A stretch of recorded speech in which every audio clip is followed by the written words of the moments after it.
Back pain ప్రెగ్నెన్సీలో చాలామంది ఆడవాళ్ళు ఎక్స్పీరియన్స్ చేసే ఒక కామన్ సింప్టమ్. ప్రెగ్నెన్సీలో అసలు బ్యాక్ పెయిన్ ఎందుకు వస్తుంది?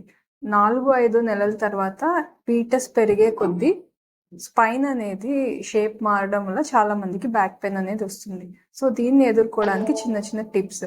ఫస్ట్ థింగ్, పోస్చర్ అనేది మెయింటైన్ చేయాలి. అంటే నిల్చున్నప్పుడు కానీ కూర్చున్నప్పుడు స్ట్రైట్గా ఉండడం వల్ల ఈ బ్యాక్ పెయిన్ అనేది కొంచెం అవాయిడ్ చేయొచ్చు. నెక్స్ట్, పడుకున్నప్పుడు ప్రెగ్నెన్సీ సపోర్టింగ్ పిల్లోస్ వల్ల బ్యాక్కి అబ్డోమన్కి సపోర్ట్ అనేది దొరుకుతుంది. డైటరీ సప్లిమెంటేషన్, కాల్షియం తక్కువ అవడం వల్ల కూడా బ్యాక్ పెయిన్ ఉంటుంది. ప్రెగ్నెన్సీలో రిక్వైర్మెంట్ ఎక్కువ ఉంటుంది కాబట్టి డైట్తో పాటు సప్లిమెంట్స్ అనేవి తీసుకోవాలి. నెక్స్ట్, ఎక్సర్సైజ్, స్ట్రెచ్చింగ్ ఎక్సర్సైజెస్ అనేవి చేసి యాక్టివ్గా ఉండడం వల్ల బ్యాక్ పెయిన్ తగ్గుతుంది. అలాగే లోకల్ టాపికల్ అప్లికెంట్స్, జెల్స్ కానీ స్ప్రేస్ కానీ యూస్ చేయొచ్చు, లేదా వేడి నీళ్ళ కాపడం అనేది పెట్టుకోవచ్చు. సివియర్గా ఉన్నప్పుడు ప్రెగ్నెన్సీలో పారాసిటమాల్ అనేది సేఫ్, అది యూస్ చేయొచ్చు. ఇంకేదైనా మెడికేషన్ యూస్ చేయాలంటే ఖచ్చితంగా డాక్టర్ని సంప్రదించాకే వాడండి. Thank you.